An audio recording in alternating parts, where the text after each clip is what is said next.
Now, Archimedes experimentally measured the magnitude of buoyant force acting on an object immersed in a liquid. And on the basis of his experiment results, he framed a law which we study under as Archimedes Principle, which states whenever an object is partially or wholly immersed in a fluid, it experiences an upward force which is equal to the weight of the fluid displaced by it.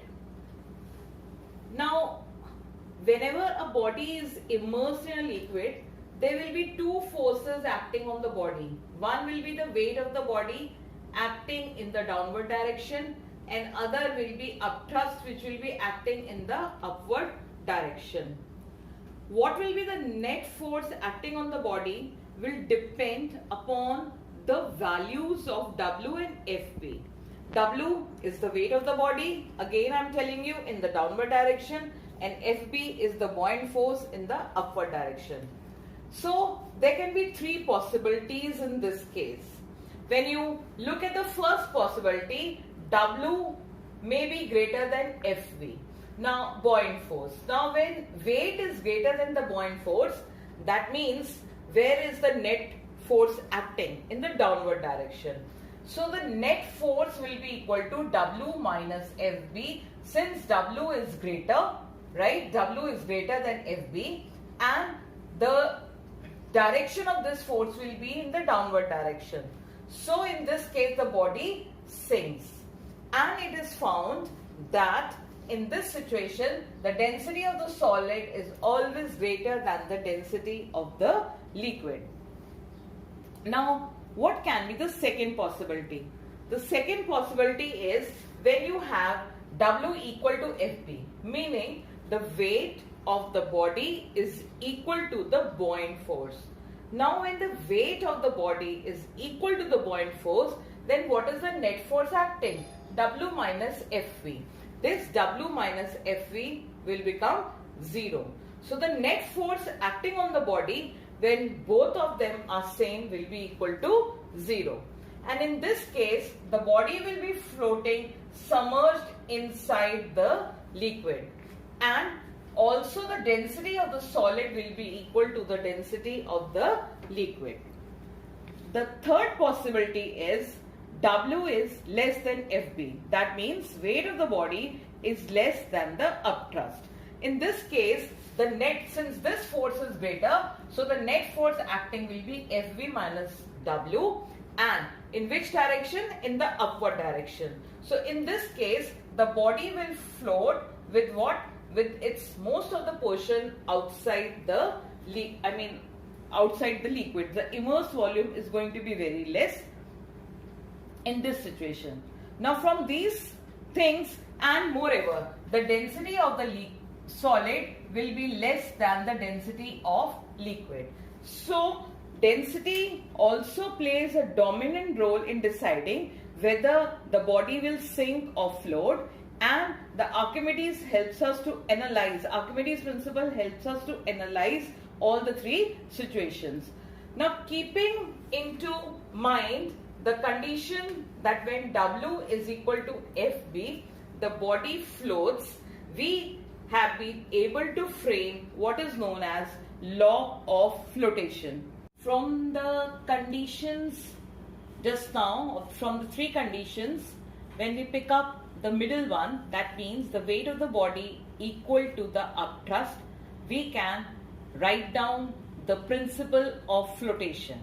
So, what is the principle of flotation? You can easily say it in your own words, keeping in mind that W should be equal to Fb. What does that mean? That the weight of the body should be equal to the upthrust. And what is upthrust? Weight of the liquid displaced. So, we can state the principle of flotation as an object will float in a liquid, and on broader terms I can write fluid. So, we can even say that an object will float in a fluid only if the weight of fluid displaced by the immersed part of the object is equal to the weight of that object. mathematically, what should we have? We should have W is equal to FB. Now, W is equal to FB is telling you that the downward force and the upward force are equal. That means the net force acting on these two forces are counterbalancing each other. So the net force acting on the body is 0. So if you have a spring balance tied to a floating object, then the apparent weight of the floating object must be 0. So remember, the weight of all the floating bodies are 0. They may be very heavy, but the apparent weight of a floating object is always 0. Derive an expression for fractional volume of a floating object immersed in a liquid.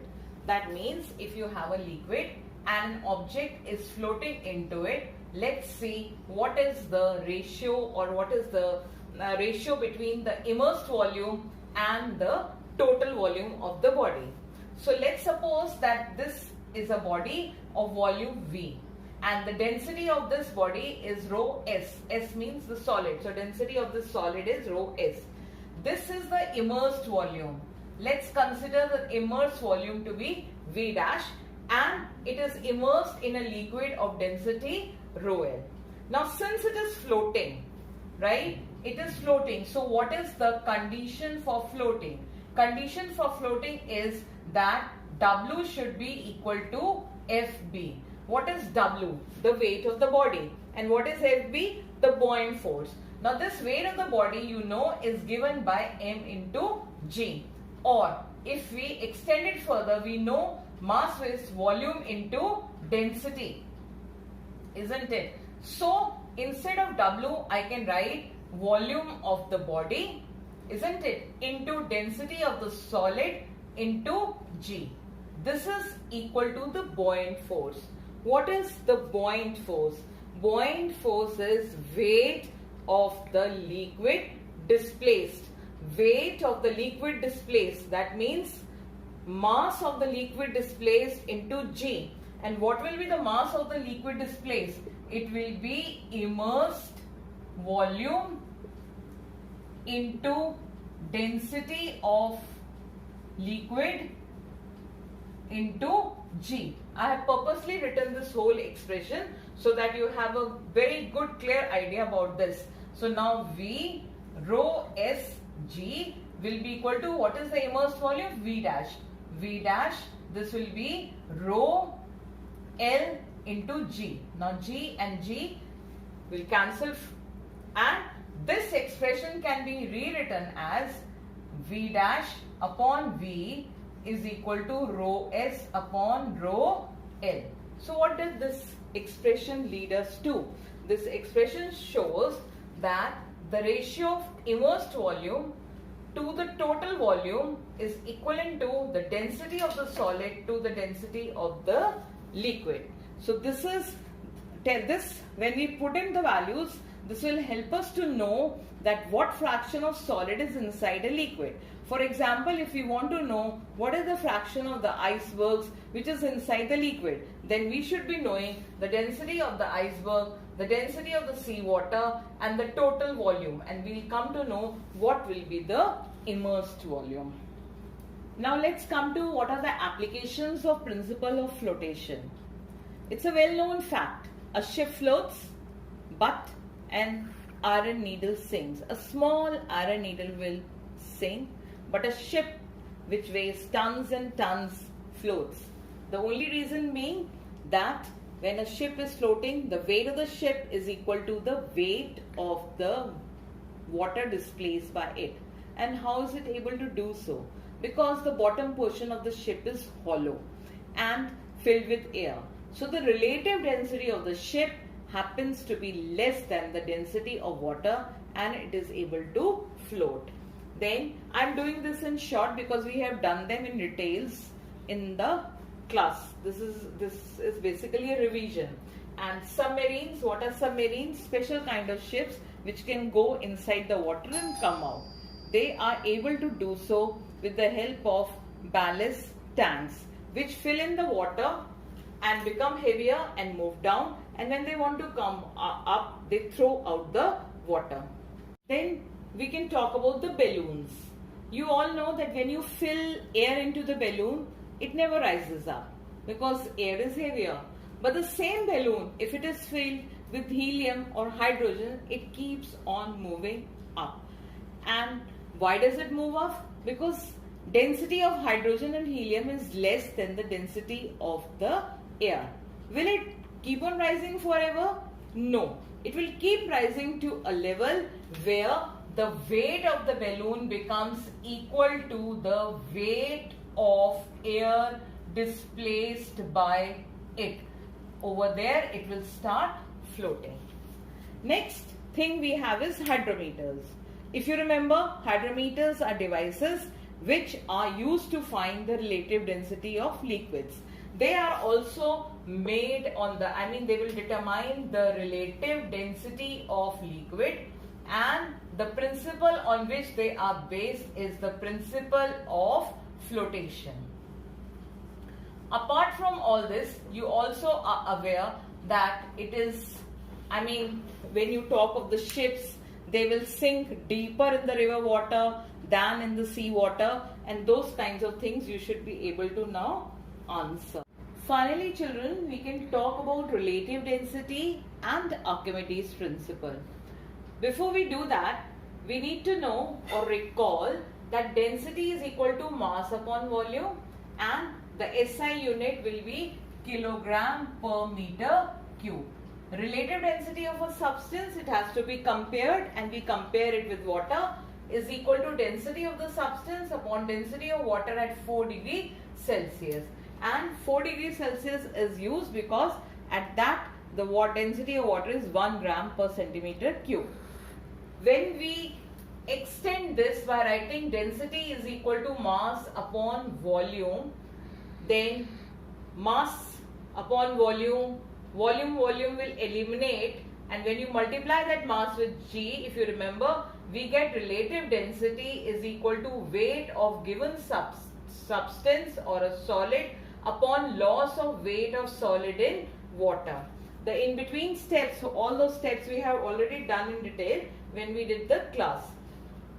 So that means, keeping this in mind, that means if you wish to determine the relative density of a solid which is heavier than water, right, or it is not soluble and should not be soluble in water, then you have relative density is equal to weight in air upon weight in air minus weight in water. Weight in air minus weight in water is loss in weight. So to know the relative density of a solid heavier than water, you need two things. First, the weight of the solid in air. Second, weight of the solid in water. And substituting, you get the relative density of that solid. But suppose we have a solid like a cork which does not sink into water. Then if you recall, we were using a small piece of iron which will force it to sink inside the water, which was known as sinker. In that case, relative density of cork, the formula still remains the same. Weight of cork in air upon loss of weight of cork in water. Right? That means weight of cork in air upon weight of cork in air minus weight of cork in water. But now since we have used the sinker, then the formula becomes W2 minus W1 upon W2 minus W3. What is W1? Sinker in water. Weight of sinker in water. What is W2? Sinker in water and cork in air. So when you minus these two, you are left with only cork in air. Then you have W3 as sinker and cork in water. This is what? Sinker in water and cork in air. So when you subtract these two, you will get the loss of weight of cork in water. Finally, if you need to find the relative density of a liquid, then it is the weight of the liquid upon weight of equal volume of water. That means loss of weight of object in liquid upon loss of weight of object in water. For this you will need weight of the object in air, then you will need weight of the object in liquid, and you will need weight of the object in water. So weight of the object in air and weight of the object in liquid will give you loss of weight of object in liquid. Then weight of object in air and weight of object in water will give you loss of weight of object in water. So with this, children, we have revised the entire chapter again. You have a test next week from this particular chapter. That is why I had revised it again. Now next week I'll give you a questionnaire to do for practice. Please learn everything. Rather, you should watch the videos again, make notes and learn everything to get good marks.